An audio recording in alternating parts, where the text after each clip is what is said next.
Olá, meus irmãos do canal Refletindo sobre a Palavra. Hoje nós vamos fazer uma reflexão baseada no livro de Marcos, capítulo 8, sobre as palavras de Jesus, para com os discípulos naquele momento e que também deve ser algo para nós hoje. Então, estou muito contente por poder aqui compartilhar nessa passagem que chamou bastante minha atenção. E tudo que chamar a atenção da gente, nas coisas do alto, a gente também deve compartilhar com o nosso próximo, para que a nossa fé possa crescer, pois a palavra de Deus deixa bem claro que a fé vem pelo ouvir e o ouvir da palavra de Deus. Então a fé, ela cresce dessa forma. Ela não vai crescer por eu ouvir palavras de um palestrante eloquente.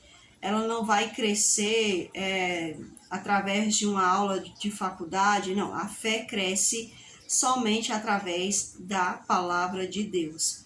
Então é um prazer muito grande que a gente tem em compartilhar esse momento para com todos aí do outro lado, E eu espero que você esteja bem, que a graça de Deus esteja com você, assim como o Senhor também tem estado conosco aqui desse outro lado.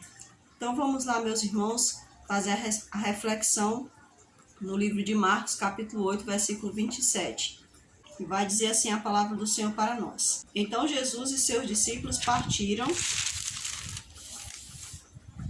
para as aldeias de Cesareia de Filipe e no caminho perguntou-lhes: quem dizem os homens que sou eu? E responderam: João Batista, outros Elias, mas outros algum dos profetas. Então lhes perguntou: mas vós, quem dizeis que eu sou? Respondeu Pedro, lhe disse: tu és o Cristo. Advertiu-os Jesus de que a ninguém dissesse tal coisa a seu respeito. Então, meus irmãos, aqui é algo muito interessante, que Jesus ele chega ali com os discípulos. A palavra do Senhor deixa bem claro aqui, que ele partiu para as aldeias de Cesareia, e quando lá chegou, a palavra de Deus diz que no caminho, ele perguntou aos discípulos: quem é que as pessoas discutem, que falam sobre a minha pessoa, quem eu sou? Então eles disseram: uns dizem que tu és Elias, outros dizem que tu és João Batista. Então lhes perguntou: mas e vocês, E vocês, meus discípulos, o que vocês têm a falar de mim? Quem vocês acham que eu sou? Então Pedro, o eufórico ali da turma, ele vai logo e diz assim, tu és o Cristo, o Filho, tu és o Cristo, Então, é muito interessante que Pedro, a gente nota, que Pedro, apesar da gente perceber que ele seja um dos mais velhos dos discípulos, não existia só ele de mais velho, mas eu acredito que ele era um dos mais velhos, ali dos discípulos, mas a gente também percebe que Pedro, ele era mais temperamental, eu acho que também, eu não sei muito bem, mas acredito que ele era assim mais sanguinário, que o pessoal chama, que é aquela pessoa assim mais agitada, Tinha um emocional assim. A gente percebe que Pedro, a inteligência emocional de Pedro não era tão, não era uma coisa assim bem sólida, A inteligência emocional dele, a gente percebe ali que ele não era assim uma pessoa assim muito, um raciocínio dele era muito acelerado, digamos assim. Ele já queria partir para a conclusão das coisas sem raciocinar bem sobre o assunto, Então a gente percebe que Pedro, ele era assim. Então ele é dali dos discípulos, ele é o que diz logo, tu és o Cristo, Jesus faz uma advertência a eles dizendo, que a ninguém ele dissesse sobre aquele assunto que ele estava falando, que sobre Jesus ser o Cristo, Então Jesus fala ali para eles. Mas o que vai ficando mais interessante é o desenrolar dessa história, Jesus, no versículo 31, a gente percebe, que ele, aqui deixa bem claro assim, no versículo 31, então começou ele a ensinar-lhes que era necessário que o Filho do Homem sofresse muitas coisas, fosse rejeitado pelos anciãos, pelos principais sacerdotes, pelos escribas, fosse morto e que depois de 3 dias ressuscitasse. Então, pessoal, aqui a gente percebe, que Jesus, ele não estava falando com a multidão, ele estava falando ainda com os discípulos. Então, a palavra diz assim, então começou ele a ensinar-lhes que era necessário que o Filho do Homem sofresse muitas coisas. Então Jesus começou a falar para os discípulos. Olha, Jesus perguntou a eles quem as pessoas falavam que ele era.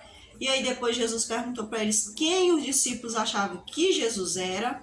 E ali Pedro fala, olha, tu és o Cristo, né? E quem era esse Cristo? Nós sabemos que os judeus, eles esperavam o Messias. Por quê? Porque havia essa profecia desde o Gênesis. Então, todo aquele que acreditava nas coisas de Deus, na palavra de Deus, né? Eles acreditavam que existia um Messias a vir, um Cristo a vir, um enviado. Então, Pedro, assim como os demais, eles tinham esse entendimento que haveria de vir um Cristo. Então Pedro, ele se levanta e diz, tu és o Cristo. Então Jesus, ele estava ali falando, então ele começou a dizer para eles, olha, vocês sabem que o Cristo que foi predito, né, durante todas as profecias, e que também na profecia de Isaías capítulo 53, deixa lá claro, né, que esse Cristo, esse Messias, ele vai sofrer, vai ser acusado, e que ele vai morrer, e que ele também vai ressuscitar.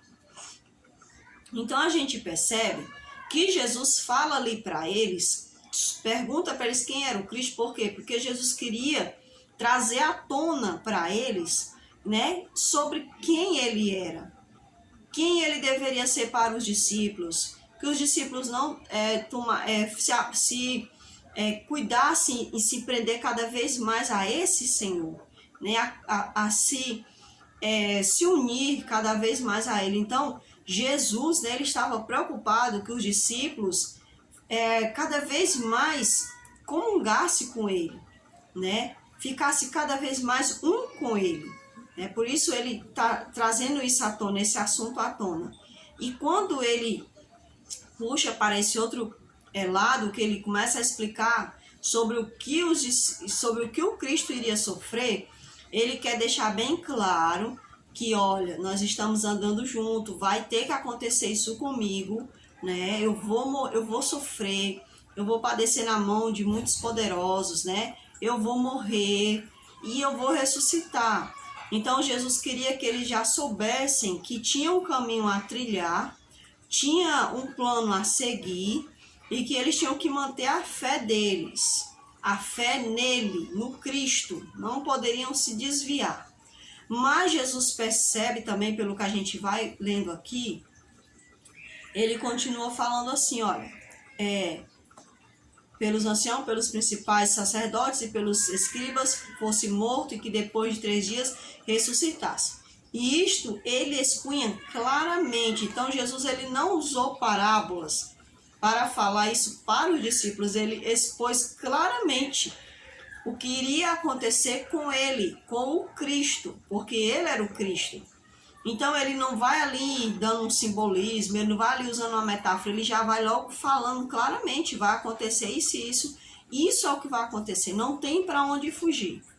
Mas é interessante que diz assim, ó, mas Pedro, chamando-o à parte, começou a reprová-lo. Jesus, porém, voltou-se e, fitando os seus discípulos, repreendeu a Pedro e disse, arreda, Satanás, porque não cogitas das coisas de Deus, e sim das dos homens. Então, eu acho muito interessante essa passagem, pessoal. Jesus está ali tentando explicar para os discípulos sobre o seu ministério, o ministério da sua vida e da sua morte, né? O ministério da vida e da crucificação. E aí, Satanás, ele se aproveita desse lado descontrolado emocionalmente de Pedro. A gente percebe que ele vai através de Pedro. Por quê? Porque Pedro, ele era oscilante. Devido ao estado emocional de Pedro, ele não tinha uma fé constante, né? A gente percebe isso lá, quando ele, da questão lá do mar, né? Que ele vê Jesus, depois pede para ir e tudo mais. Então ele tinha uma fé muito oscilante, ele não era constante. E a gente, mais aqui à frente, a gente vai entender por que Pedro não era constante, né? Então Pedro, O que é que tinha de errado com Pedro? O que muitas das vezes tem de errado conosco. O que é que há de errado conosco? Nossa fé, muitas das vezes, é uma falsa fé, né? Não é aquela fé que o povo diz por aí, a tal da fé inteligente, né? É porque Pedro, ele tinha um lado emocional dele, ele não tinha domínio próprio, sabe? É isso que falta muitas das vezes na gente. Mas como é que vem o domínio próprio? Vem de mim mesma? Não. O domínio próprio acontece através da ação do Espírito Santo na minha vida. Então, Pedro ainda não tinha domínio próprio, porque provavelmente Pedro ainda não havia se entregado à ação do Espírito de Deus. Ou seja, a ação plena de Deus sobre a vida dele. Então, Pedro, ele oscilava entre ele e entre as coisas do Senhor, ou seja, entre o que era dele, pessoal dele, e o entregar-se a Deus. Ele não havia feito uma entrega total.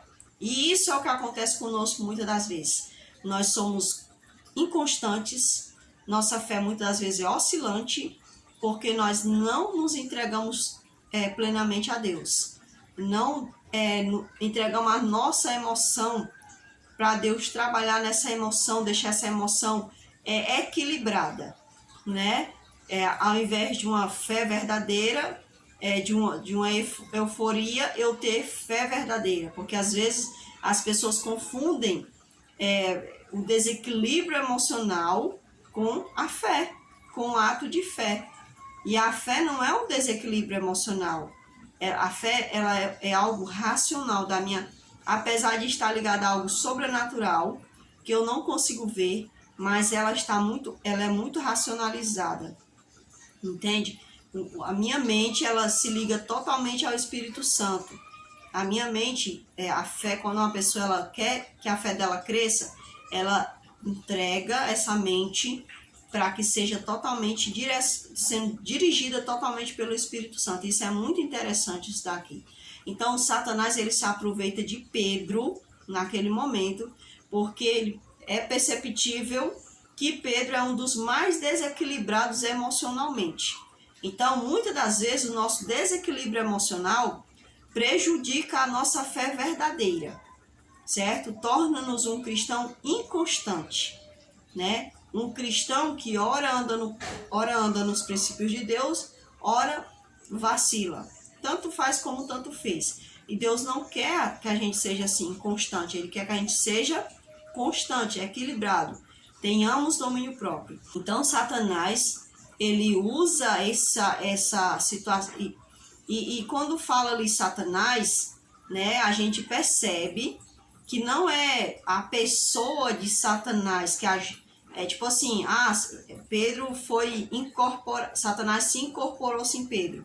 Porque essa palavra Satanás, ela significa adversário de Deus. Então, naquele momento quando Pedro repreende a Jesus, repreendeu a Jesus, tipo assim, dizendo assim, que é isso? Isso não vai acontecer com você, quem já se viu isso? Isso não pode acontecer com você, você é o Cristo, você é o poderoso, né? Você é o Rei dos Reis, ninguém pode te vencer. Digamos que mais ou menos Pedro possa ter pensado isso, né? Porque eu não sei quando estava lá, e a Bíblia não fala isso, a Bíblia só fala que ele começou a reprovar Jesus, né? Então, digamos que Pedro possa ter falado isso, né? Como é que você pode falar coisa dessa para os discípulos, dizer que você vai sofrer, você vai morrer, vai ressuscitar? Que isso? De onde ele recebeu isso, né? Ele tinha acabado de falar que ele era o Cristo.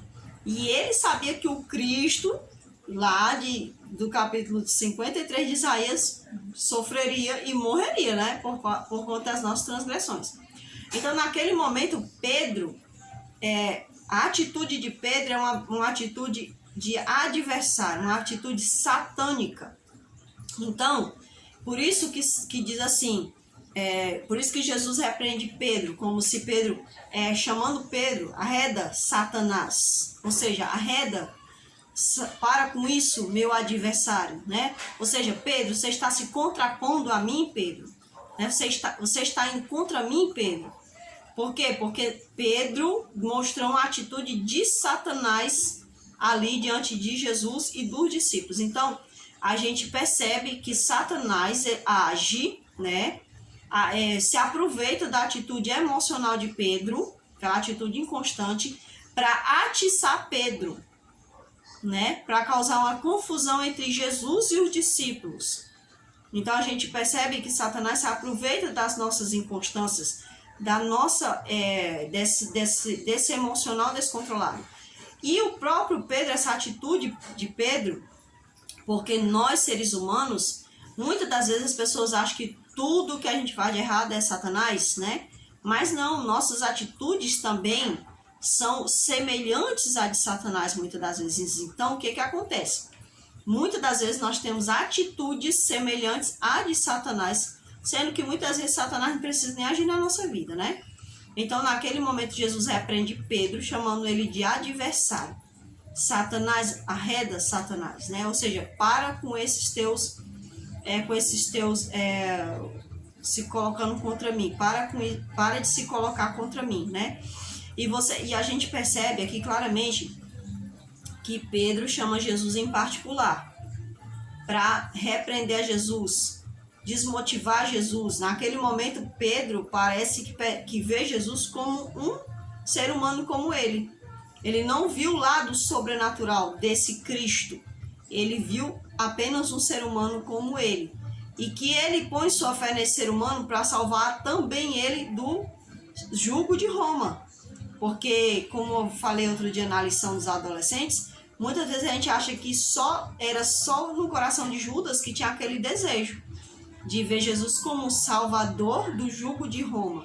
Não, mas o que acontece era que tanto Judas como os outros discípulos também tinham esse desejo de que Jesus realmente tirasse eles daquele jugo romano. Mas o que acontece é que só o coração de Judas é que não se submetia a ponto de se deixar ser transformado. Já ao contrário de Pedro, Jesus repreendia ele e ele aceitava as repreensões. Ele buscava entender que ele estava errado, e essa era a diferença muito grande entre Pedro e Judas. Judas não se submetia a Jesus e Pedro se submetia. Ou seja, em Judas não havia humildade para querer aprender. Já em Pedro havia essa humildade. Jesus repreendia Pedro e ele aceitava essa repreensão, essa exortação. Então existe uma diferença muito grande entre Pedro e Judas, certo? Então isso é bastante interessante, esse ponto entre Pedro e Judas. Então, Pedro chama Jesus em particular, mas Jesus, percebendo essa atitude adversária que estava ali sendo expressa através de Pedro, ele agora se vira para os demais discípulos. A Bíblia deixa bem claro assim, ó, fitando os seus discípulos, repreendeu a Pedro. Então ele repreende a Pedro e disse: arreda, Satanás, porque não cogito das coisas de Deus, e sim das dos homens. Então, Jesus, ele é chamado em particular, porém ele escuta as palavras de Pedro, mas ele olha para os discípulos e ele repreende Pedro, já deixando ali todo mundo sabendo que ele está também repreendendo qualquer tipo de pensamento que eles também possam ter em relação a ele, no que Pedro estava se referindo. E Jesus deixa bem claro, ele diz assim, ó, porque não cogitas das coisas do alto. Ou seja, o coração de Pedro ainda estava onde? Na terra. E ele ainda via o Senhor Jesus como alguém que iria livrá-los do jugo romano. Então, os discípulos também tinham esse desejo de ver a Jesus como um guerreiro terrestre, né? Como uma pessoa aqui da terra. E o mais interessante é o que Jesus vai falar ali depois. Então, diz assim para nós, versículo 34. Então, convocando a multidão e juntamente os seus discípulos, disse-lhes. Aqui nós já vemos Jesus, já entra aqui a palavra multidão e também entre os discípulos juntos. E agora Jesus faz agora uma explanação onde ele quer falar para os discípulos no geral. Tanto os discípulos que andavam juntinho dele, que eram os 12, como também qualquer discípulo que iria sair ali do meio daquela multidão para andar com ele. Então Jesus agora faz um apelo, ele faz um chamado e faz um apelo, deixa bem claro, né, é o que ele espera dos seus discípulos, pois é isso que ele já estava fazendo em relação à vida dele. Então ele fala assim para nós: então convocando a multidão e juntamente os seus discípulos, disse-lhes: se alguém quer vir após mim, a si mesmo se negue, tome a sua cruz e siga-me. Quem quiser, pois, salvar a sua vida, perdê-la-á. E quem perder a vida por causa de mim, do Evangelho, salvá-la-á. Que aproveita ao homem ganhar o mundo inteiro e perder a sua alma? Então vamos dar uma paradinha aqui, que eu quero aqui falar algo muito importante de Jesus. Então ele chama ali a multidão, chama a atenção da multidão, dos discípulos, juntamente com a multidão. E ali ele já deixa bem claro, né? Que quem quer ganhar a sua vida vai perdê-la. Quem é discípulo dele tem que estar consciente de que vai estar ali sendo ali pedido, se possível, a própria vida do discípulo. Então, Jesus ele agora percebe que os discípulos eles estão focando nas coisas terrestres, que eles estão focando no medo, né? Não estão tão focados assim no céu, né? Estão focados mais nas coisas da terra. Então Jesus ele deixa bem claro ali para os discípulos, né? Que para ser um discípulo, para ser um seguidor dele, para ser um filho dele, tem que ser capaz de abrir mão da própria vida. É isso que ele deixa bem claro ali. Que daria um homem em troca de sua alma. Então Jesus ele agora começa a falar do valor que tem a vida, a alma, a vida eterna. Não essa vida aqui passa, que aquele que vai ser salvo vai um dia ser ressuscitado, vai ser transformado, vai ser levado, né? E aqueles que não querem vai ser ressuscitado, não vai ser transformado, vai ser executado pelo juiz eterno, no juiz eterno. Então Jesus ele já deixa bem claro, essa vida aqui, pessoal, não é a que vocês têm que focar com medo, né? Vocês têm que já saber, vocês são capazes de dar a vida de vocês pelo Evangelho? Por mim? Porque eu sou o Evangelho, eu sou as boas novas. Vocês são capazes de dar a vida por mim? Então pensem bem. Aí ele já fala logo, né? Ele deixa bem claro. Se alguém quer vir após mim, a si mesmo se negue. Então, Jesus ele começa a falar da renúncia. Não pode ser oscilante, não pode ser inconstante. Tem que ser só um pensamento, certo? Tem que ser firme no que fala, nos seus propósitos. Quer me seguir? Tem que ser firme.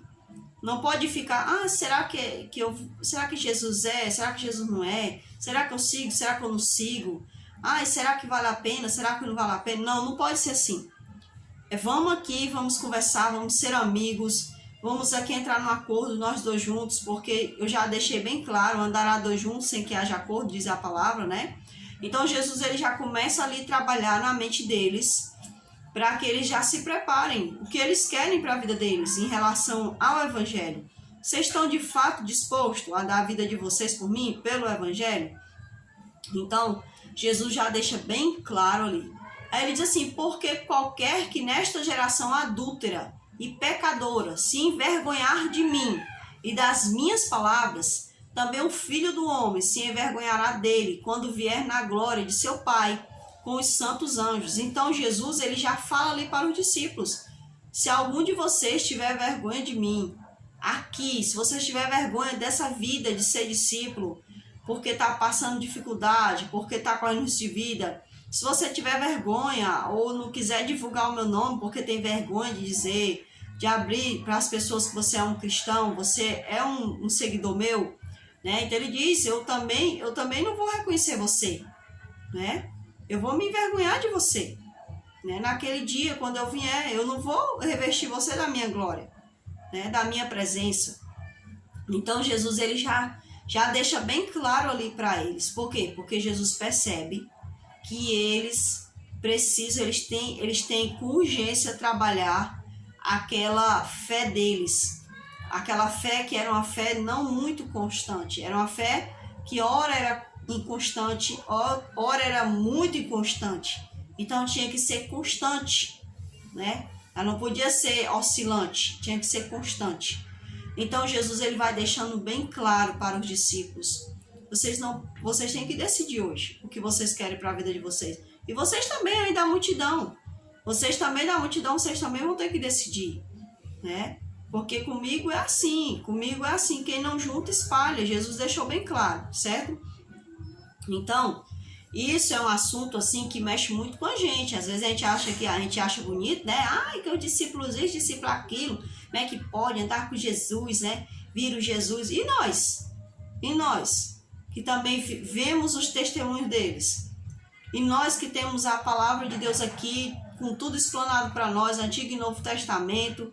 E por que a gente também age muitas das vezes da mesma forma, né? Então, cabe a nós também suplicar o Espírito Santo para que ele faça essa ação em nossas vidas, nos transforme, trabalhe em nós, né? Para que nós possamos alcançar o domínio próprio. Porque ele disse, domínio próprio está lá no finalzinho da lista dos frutos. Contra isso, não há lei. Ele fala. Então, a pessoa só alcança o domínio próprio quando ela se deixa ser levada totalmente pelo Espírito Santo. Ela é uma pessoa guiada, tipo Enoque, né? Aí, Enoque foi uma pessoa que se deixou ser totalmente guiada por Deus. Então, ele alcançou ali o domínio próprio, né? Jesus, ele continua ainda falando. Já que no início do capítulo 9, ele fala assim, ó. Dizia-lhes ainda, em verdade vos afirmo, que dos que aqui se encontram, alguns há que de maneira nenhuma passarão pela morte, até que chegado com poder o reino de Deus. Eu achei interessante isso daqui. Muitas pessoas pensam que Jesus estava dizendo que os discípulos não iam morrer. Eles iam ver Jesus voltar. Eles não iam passar pela morte até que eles vissem a volta de Jesus. Mas não é isso que Jesus está falando aqui. O que é que o Espírito Santo fala para nós aqui? Ele fala para nós que dos discípulos que estavam ali, dos 12, e dos demais discípulos que estavam ali dentro daquela multidão, que eram muitos, a gente sabe que os discípulos não se resumiam só nos 12. Jesus chama os 12 porque ele faz sempre ali a menção às 12 tribos, né? Assim como lá em Apocalipse fala sobre as 12 portas. Então, Jesus ele está se referindo ali, pessoal, deixa bem claro aqui, meus irmãos, sobre a questão de conhecer verdadeiramente o Senhor Jesus, se converter a Ele, porque o reino de Deus, ele disse, o reino de Deus já está entre vós. Ele fala assim, por que Jesus fala isso? Porque o reino era Ele. Por isso que o reino é Ele, Jesus Cristo. Hoje eu já vivo no reino de Deus. Você já vive no reino de Deus. Por que nós já vivemos no reino de Deus? Porque Jesus já se encontra conosco. Nós já nos encontramos com Jesus. Então, o reino é para ser agora. Mas o reino só acontece quando eu e você nos convertemos de verdade. Se não houver convertimento, não é só convencimento, que o Espírito Santo está aqui para nos convencer, mas tem que haver o convertimento, que é retroceder para o verdadeiro caminho, o caminho original. Então, eu tenho que retroceder para poder ter o verdadeiro reino de Deus em mim. Tem até uma música do Prisma que diz, né? Tu és o reino, né? Então, Jesus, ele falou isso, era isso que Jesus estava querendo falar. Que muitos deles não iam morrer até que eles tivessem chegado ao verdadeiro convertimento, ao conhecimento pleno de quem era o reino, o verdadeiro reino, Jesus Cristo. Então, Jesus estava falando ali que eles tinham que conhecer o reino, ou seja, Ele, o reino de Deus, que era Ele. Ele era o reino de Deus. Ele diz assim, pois é chegado o reino de Deus, né? Quando ele pregava.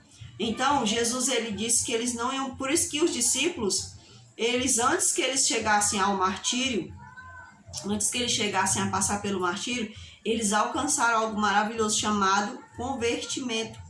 A gente vê Pedro vai ali andando com Jesus e tudo mais, aí chega lá lá no julgamento de Jesus, a gente percebe que Pedro, as pessoas assim, esse daí andava com Jesus, que ele fala igual a ele.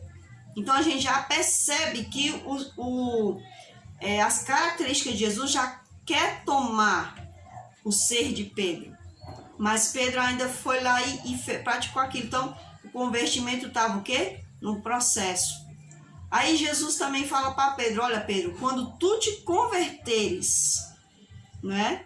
Então, Jesus ele chama Pedro para ser o auxiliar dos demais discípulos quando ele se convertesse, quando ele amadurecesse, quando ele crescesse espiritualmente, quando ele realmente tivesse recebido plenamente o reino de Deus no seu coração, quando ele tivesse recebido plenamente Jesus no seu coração. Então, quando a gente chega lá no livro de Atos, né, a gente vê ali os discípulos, João e Pedro sendo presos. A Bíblia fala que eles observaram Pedro, as pessoas que estavam praticando o julgamento de Pedro. Eles observaram que eles falavam eloquentemente, sendo que eles eram homens iletrados.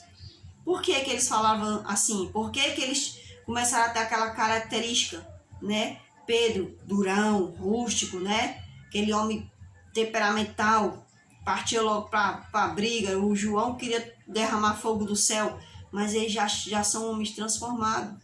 Você vê as cartas de Pedro e as cartas de João, você percebe que são homens convertidos, que antes não tinham misericórdia, agora já têm misericórdia.